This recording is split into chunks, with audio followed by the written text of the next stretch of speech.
Për zhvillimet në kuvend dhe në skenën politike, flasim me deputeten e koalicionit Vlen, zonjën Mimoza Musa, mirëmbrëma dhe mirëserdhët në Alsat. Mirëmbrëma, mirë si ju gjitha. Do të ndërlidhem me kronikën paraprake, pra për propozim ligjin për ndryshime në qeveri, për shfuqizimin e qeverisë teknike, LSDM-ja është kundër, BDI-ja kërkon ose Fronti Evropian kërkon që të përfshihet edhe faktorit ndërkombëtar. Cili është qëndrimi i koalicionit Vlen? Qëndrimi i koalicionit Vlen për shfuqizimin e qeverisë teknike është, ne konsiderojmë që shfuqizimi i një ligji i kësaj qeverie është pjekuri institucionale, edhe një qeveri e tillë domethënë ka funksionuar në një kohë krizash kur realisht domethënë qeveritë kanë qenë në rrethana më ndryshe dhe nuk ka pasur besueshmëri të mjaftueshme në shtet për të mbarvajtjen e zgjedhjeve.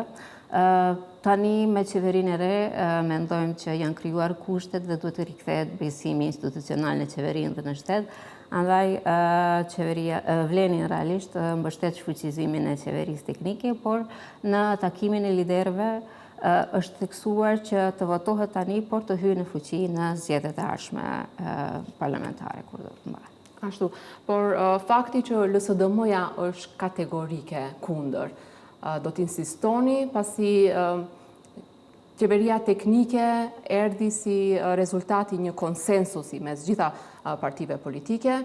Nëse tani kemi opozitën kundër, do të insistoni me gjithatë që të shfuqizohet qeveria teknike? Sigurisht ne jemi pro gjithçkaja që çdo ligji të sillet me konstitucionin e të gjithë partive, sepse kjo i shërben demokracisë.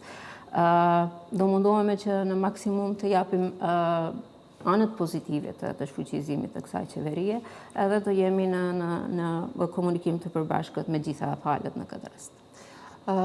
Në kuvend gjithashtu është propozimi për formimin e grupeve të punës për ndryshimet në kodin zgjedhor. Koalicioni Vlen tashmë ka dërguar përfaqësuesit e vet në këtë grup të punës në kuadër të Ministrisë Drejtësisë. Koalicioni Vlen tashmë i ka dërguar 2 emra. Në kush do të jenë? Janë deputetja Saranda Imeri dhe deputeti Zekeria Tahiri. Janë 2 emra që janë dërguar për te grupi punues në përpilimin e kodit të ri zgjedhor, mirë po punimet nuk kanë filluar në grupin punues ende. Presim javët në vazhdim të fillojnë edhe bisedimet mes anëtarëve të grupit. Si rezultati i takimit të liderëve, pra doli edhe nevoja për ndryshime në kodin zgjedhor, e sidomos ajo që u bë aktuale, u rikthye në fakt se është diskutuar dhe shumë vite më herët për kthimin në një model me njëjësi zgjedhore. Deri tani Vleni nuk ka pasur një qëndrim të prerë, partitë politike shqiptare kanë qëndrime të ndryshme. Në këtë periudhë keni arritur të formoni një qëndrim sa i përket kësaj çështje? Jo, ne nuk jemi të ngurtë për sa i përket njësive zgjedhore, nuk kemi një qëndrim të saktë dhe të ngurtë, por jemi gjithmonë domethënë në bisedime edhe pro asaj që të gjendet në këtë kod zgjedhor të përfshihen listat e hapura për deputet, edhe gjithashtu të përfshihet edhe diaspora në votime. Përndryshe domethënë jemi në komunikim të vazhdueshëm që të shohim domethënë të gjitha modelet, të shohim në qoftë se një njësi është në favor të gjithë procesit politik të zgjedhjeve, të shohim cila njësi domethënë cila format, a një njësi 3, 6 apo 8 është më e dobishme për gjithë shoqërinë edhe për shtetin. Studentët shqiptar kërkojnë që provimin e jurisprudencës ta japin në gjuhën shqipe, bën një peticion, Ministri i Drejtësisë tha se kjo është e pamundur, sepse nëpërmjet këtij provimi verifikohet edhe njohja e gjuhës maqedonase, që është kusht, siç thot ai, për të bërë gjykatës, prokuror, noter, avokat, përmbarues.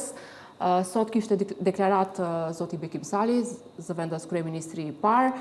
Ai tha se ministri i drejtësisë nuk tregon gatishmëri për ta respektuar kushtetutën, po pyetja ime është si do ta detyroni zotin Fillkoff ta respektojë kushtetutën. Kërkesa e studentëve për dhënien e provimit të jurisprudencës në gjuhën shqipe është kërkesë legjitime dhe realisht vleni e mbështet atë. Ky është problem që ka filluar, domethënë, që ka sjellja e ligjit për provimin e jurisprudencës kur është votuar në 2019 dhe pastaj në 2020 ka hyrë në fuqi. Këtu kemi një shprasti ligjore ku nuk përcaktohet gjuha në të cilën mund të jepet, domethënë, ky provim. Kushtetuta e një gjuhën shqipe, andaj edhe do duhet ju mundsohet këtyre studentëve që të jepet në gjuhën shqipe provimi i jurisprudencës. Sot në një nga takimet që kisha bashku me kolegë të koalicionit, domethënë, jemi në gjendjen e sipërme të një modusi, qoftë me harmonizim të akteve nënligjore apo me vendim institucional që ta tejkalojmë këtë problem edhe që mos lejojmë që ky provim të bëhet barrierë gjyqësore për këta studentë. Nga ana tjetër, Fronti Evropian sot në kuvend dorëzoi ndryshime në disa ligje, edhe atë të jurisprudencës, të noterisë dhe të përmbarimit, në mënyrë që të tejkalohet kjo çështje. Do t'i mbështesni këto ndryshime ligjore? E para, do kisha dashur të shtoj që Bedia realisht ka pasur hapësirën që t'i bëj këto ndryshime, t'i sjell këto ligje dhe t'ju mundsoj këtyre studentëve t'i japën këto provime të në gjuhën shqipe, por realisht nuk e ka bërë deri tash, edhe tash nga opozita po e bën zhurmuesin duke lënë fajin vlelit. Sigurisht unë jam pro të gjitha ligjeve që mundsojnë të tejkalojmë një problem që i tangon një pjesë të madhe të shoqërisë. Këtu nuk ka asgjë të keqe, do të tejkalojnë të gjitha inatet politike, pavarësisht ta vjen propozimi nga qeveria apo nga opozita, nëse janë ligje në të mirë të përgjithshme, konkretisht të këtyre studentëve që presin vite që ta japën provimin në gjuhën e tyre anëtare, unë jam për t'i mbështetur. Mirë, në rregull. Ligji për përfaqësim u paralajmëruar se shumë shpejt do të mbërri para deputetëve në kuvend, por opozita ka kritika, thotë se ligji apo zgjidhja ligjore është me shumë mangësi, edhe për faktin se deklarimi i përkatësisë etnike nuk është detyrim, nuk është strikte, por nga ana tjetër edhe mos sankcionimi i shkelësve të dispozitave ligjore. Ata paralajmëruan edhe amendamente, nëse kanë zgjidhje më të mirë për ta përmirësuar në këtë kuadër ligjin, a do t'i mbështesni? Ligji ka kaluar një fazë fillestare në qeveri, pastaj është dërguar në Komisionin e Venecias. Komisioni i Venecias ka dhënë mendim pozitiv si një ligj i cili është në përputhshmëri me praktikat evropiane, edhe gjithashtu domethënë aty ka një balans mes meritokracisë dhe përfaqësimit të drejtë dhe adekuat. Ky ligj është krijuar një grup ndërinstitucional edhe është i përfshirë domethënë në anë të ligjit, ku do të ndiqet zbatimi i ligjit. Ka edhe gjithashtu edhe një metodologji tjetër ku mund të deklarohet edhe përkatësia etnike sipas regjistrimit të fundit të popullsisë. Unë mendoj që në fillimisht opozita duhet na mbështet në këtë ligj, sepse ky nuk është si mekanizmi i balansuesit që ishte, po ishte këtë që përdor me vite, kemi parë kronika se si është përdorur edhe përkatësia etnike për të marrë një vend pune edhe diçka tjetër. Sigurisht, unë mendoj që çdo përmirësim, me kalimin e kohës, çdo ligj ka nevojë për amendamente dhe për ta përfsosur, sepse listë të përsosur s'ka, po do duhet të rregullohen sa çështje. Le të ngjelet, le të vinë në kuvend, domethënë pritet në javët në vijim që të kalojnë në seancë qeveritare, pastaj domethënë të të dërgohet në kuvend dhe të hyjë në seancë parlamentare, do të jemi bashkë aty për t'i parë gjitha kërkesat atyre dhe të shohim. Pra ju nuk prisni blokada nga opozita, prisni mbështetje? Sigurisht që presim mbështetje, sepse pas 23 viteve do të thënë kemi një ligj që garanton përfaqësim të drejtë të adekuat në institucionet shtetërore. Të martën, lidhja e sindikatave do ta bllokoj kuvendin, kërkojnë që paga minimale të rritet në 600 euro dhe gjithashtu pagat e funksionarëve të ulen. Ju si deputete do të kishit votuar që të ulet paga juaj? Kjo qeveri ka dëshmuar se ka qenë pro uljes së pagave, bile vitin e kaluar kemi ullur koeficientin e pagave të funksionarëve. Sigurisht dhe me thënë, unë mendoj që duhet ketë këtë përputhshmëri të pagave të funksionarëve me standardin e jetesës së qytetarëve. Po, sa i përket pagës minimale në 600 euro? Kjo do të ngjelet në kuadër të sindikatave dhe të qeverisë, dhe me thënë janë diskutime që duhet të rrjedhim, duhet të presim në ditët në vazhdim deri kur sa është e gatshme qeveria të diskutojë dhe të arrijë një marrëveshje. Të komentojmë pak edhe zhvillimet e tjera politike.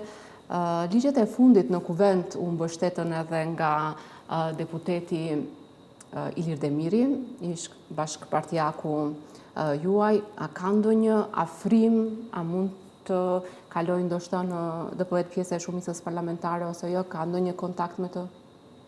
Ne në kuadër të kuvendit kemi komunikim si deputet, kemi me gjithë kolegët, pa përjashtim dhe me thonë partije, pa përjashtim edhe nacionaliteti të deputetëve. Këto janë, unë nuk mund të komentoj për qëndrimet e zotëri Ilir Demirit. Ato janë reflektime personale, dera e Vlelit është e hapur, për këdo që do të vi, por nuk është se dhe i bëjmë ftesë dikujt personalisht dhe me thënë të bëhet pjesë e Vlelit. Ashoja e zotit Sela po përgatitet për kongresin partijak, nga ana tjetër ashoja e zotit Taravari paralajmëroi ribrendim, madje edhe ndryshimin e emrit të partisë.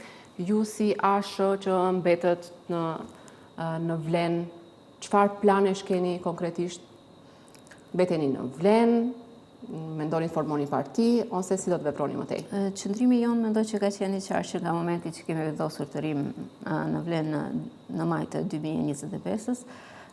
Vazhdojmë të funksionojmë brenda Vlenit, jemi në bisedime intenzive për t'i dhënë kahje epilog, Vlenit të bëjmë një parti brenda Vlenit. Funksionojmë në mënyrë të shkëlqyer, mendoj se uniteti përshihet, se uniteti u tregua edhe në dy ciklet zgjedhore që i kaluam. Ne vazhdojmë të qëndrojmë asaj rrugë që i kemi filluar që në fillim të këtyre zgjedhjeve parlamentare. U përfolën disa mënyra për formimin e partisë dhe funksionimin, me 2 kryetar me rotacion. Ju si ashë, cilin modele favorizoni? Çfarë qëndrime keni sa i përket kësaj? Për momentin, dhe me thënë, as ashe, pas as ndonjë parti tjetër nuk e ka bisedë kryesore kryetari. Bisedë kryesore kemi që të gjejmë mënyrën më të mirë të funksionimit, ne tashmë kemi organet përbashkëta. Kemi kryesinë e Vlenit, qendra për media është e përbashkët, komisioni kadrovik është i përbashkët, grupi parlamentar po funksionon, dhe me thënë, si një trup. I gjithë fokusi jonë është që të gjejmë modelin më të mirë, dhe me thënë, për funksionimin brenda Vlenit dhe temë dytësore është mënyra se cili modeli i kryetarit të zgjedhet, ato do të diskutojmë në një moment të dytë kur të finalizojmë bisedimet e bashkimit të Vlenit në një parti. Po sa i përket ndarjes themi të pozitave të tjera, a keni folur ose se si do të funksionojnë kuptimin edhe të kuadrove, do të kërkoni themi nga 20% për secilën nga partitë që bëhen pjesë përbërëse, siç ishte edhe në zgjedhjet lokale, apo? Parimi themelor i Vlenit që nga fillimi ka qenë 25%, që edhe sigurisht që do vazhdoj të funksionojë i tillë. Unë mendoj që ai ka qenë qelësi i suksesit të Vlenit, pasi askush nuk ka kërkuar diçka më tepër, por është parë si partner i barabartë, edhe ky ka qenë edhe mendoj formula e gjithë këtij suksesi në këto zgjedhje lokale dhe parlamentare. Unë ju falenderoj shumë për këtë intervistë. Faleminderit juve. Shikues të nderuar, ndoqët intervistën me deputeten e koalicionit Vlen, zonjën Mimoza Musa, vazhdojmë më tej me lajmet.